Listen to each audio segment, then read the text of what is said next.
Hi students, welcome back to chemistry class. So today also we are continuing with the topic interconversion of states of matter.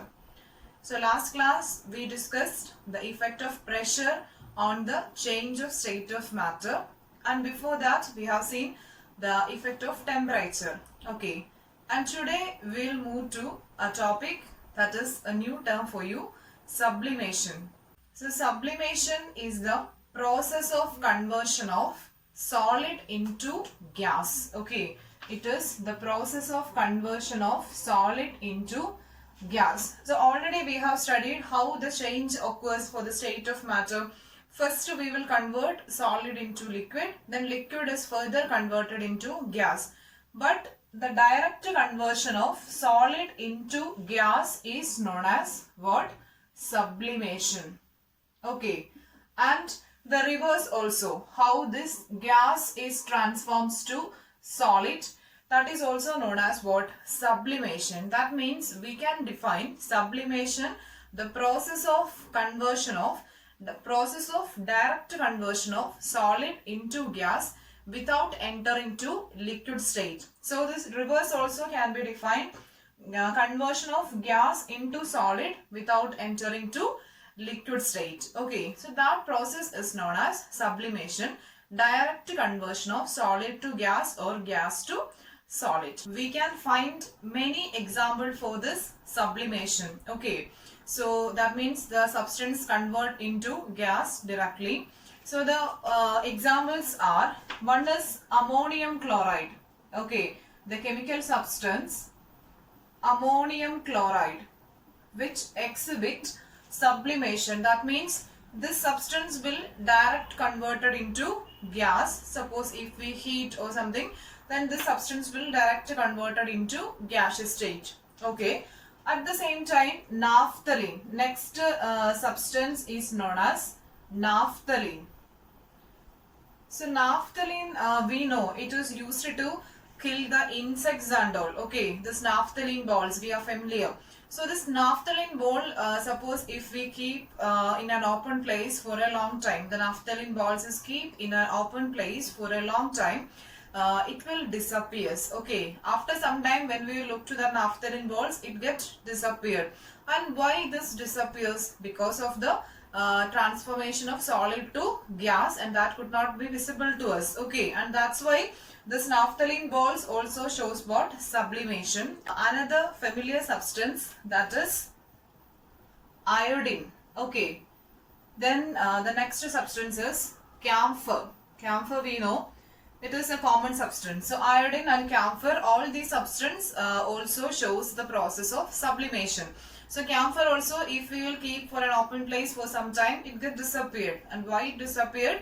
Due to the sublimation. So these are the common examples of substances which shows the process of sublimation, direct conversion of solid to gas. And sometimes some of the substance will require what? A suitable heat energy for this conversion. Camphor, iodine and naphthalene etc. these will direct convert, okay, directly convert into gaseous form without any stimulation. But in case of ammonium chloride, it need a heat stimulation, a heat energy is required for this conversion of solid into gas. Okay, so remember the process sublimation. And the substance which shows sublimation is known as sublimable substance. So for example, we can say naphthalene ball. Naphthalene ball is a sublimable substance. Okay. And now we know all the process that involves in the interconversion of states of matter. Okay. So we can easily fill this triangle. So this triangle connects solid, liquid and gas. And here arrow marks is given from solid to gas, liquid, and from liquid to solid. So all the process we have studied, so we can easily fill this triangle. Let's try this. The process from solid to liquid is known as solid to liquid. We know it is melting. Melting. And from liquid to solid, liquid is converted back to solid. That process is known as what? Solidification or freezing. solidification or freezing. Here we can write one more term, that is fusion. And the process of conversion of solid to gas and from gas to solid, both are same. What? Sublimation. Both are same. Sublimation. And next to the conversion of liquid to gas. Liquid to gas is known as what? Vaporization. Vaporization or boiling. And from gas to liquid is known as what? Condensation. Is condensation. Okay, so you can expect a triangle like this. Then you must be able to fill this gaps, because we have studied all the process involved in this conversion.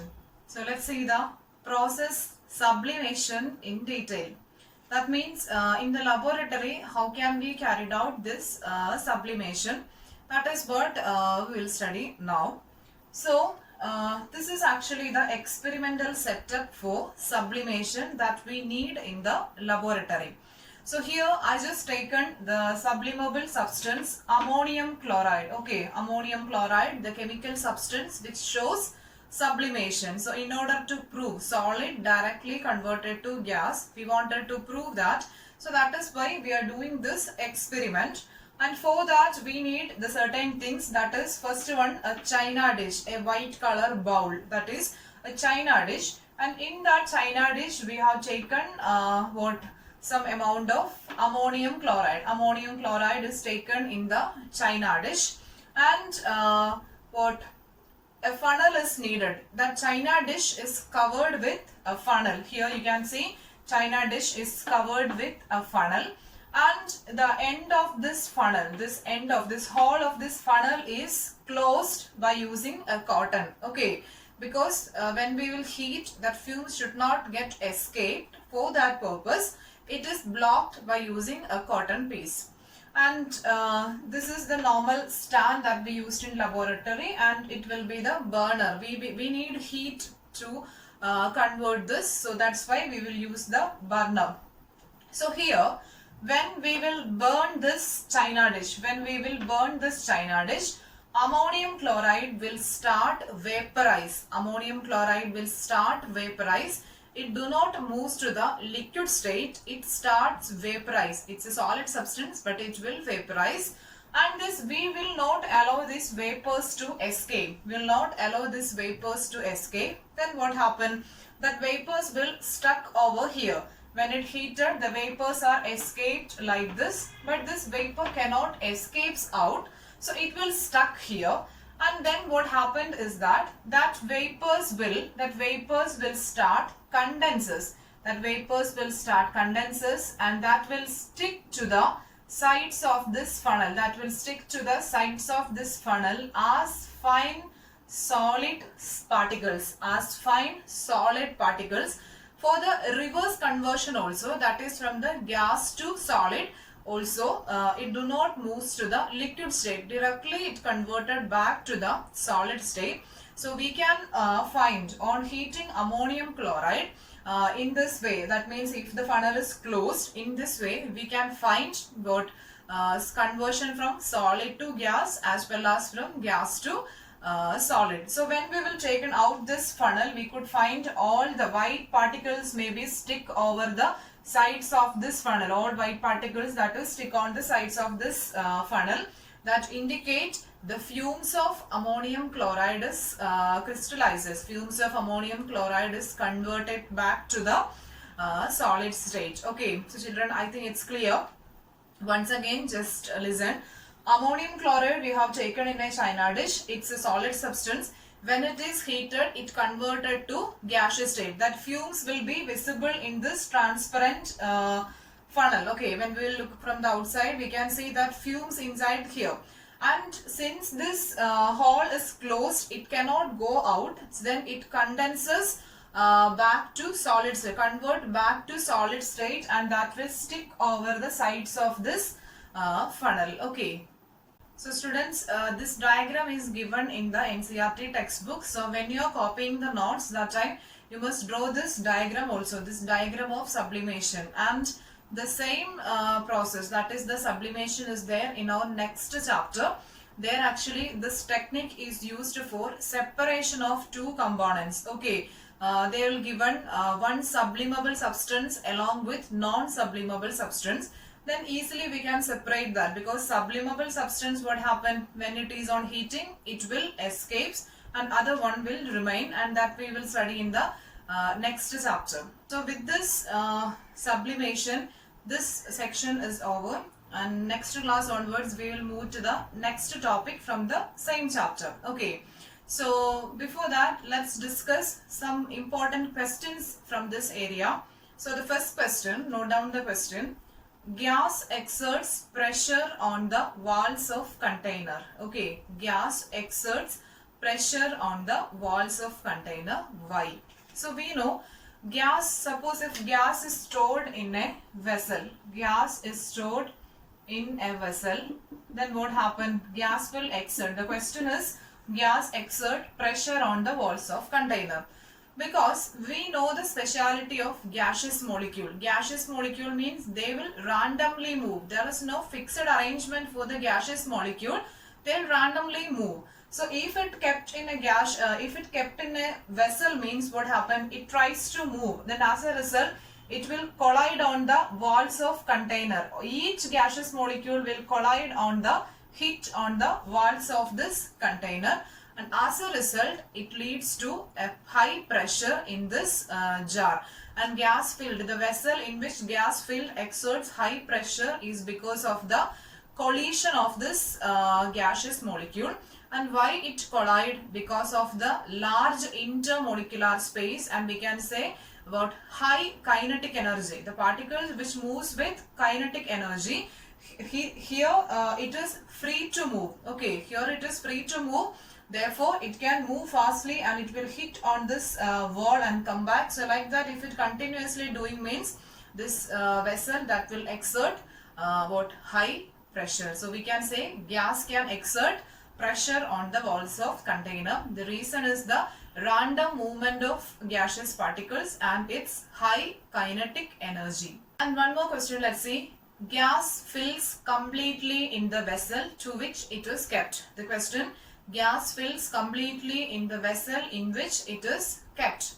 The reason is somewhat similar to the previous one. Okay, because of the random movement of this gaseous particle. Suppose if we are taking a suitable amount of gas to this vessel. Okay, suppose very small amount gas, suppose if you are adding to this part, then also it will spread to the entire vessel. Okay, because it can move freely. The movement of this gaseous particle, actually it is not restricted. Movement is not restricted, though this gaseous particles can move to any corner of this vessel. That is why it is said that a gas fills completely in the vessel to which it is kept. Instead of this gas, suppose if you are taking a solid, solid is having a definite shape. So suppose if the solid with this much quantity, means it will take only this space, only up to here. This much space is enough for this particular solid.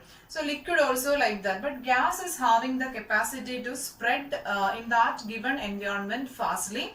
That's why it fills completely in the vessel. The reason is high kinetic energy and its free movement of particle. We can say the force of attraction is very less force of attraction between the particle, and that is why the random movement and kinetic energy is high. And one more question. A wooden table should be a solid. Give reason. Wooden table should be a solid. Give reason. Why a wooden table is considered as a solid?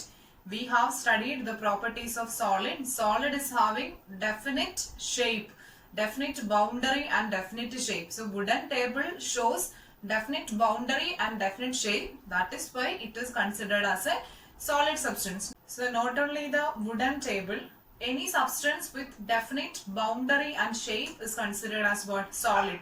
The almirah or this pen or this glass jar can be considered as a solid because it have definite boundary and definite shape. So students, that's all about today. See you in the next class and thank you for watching.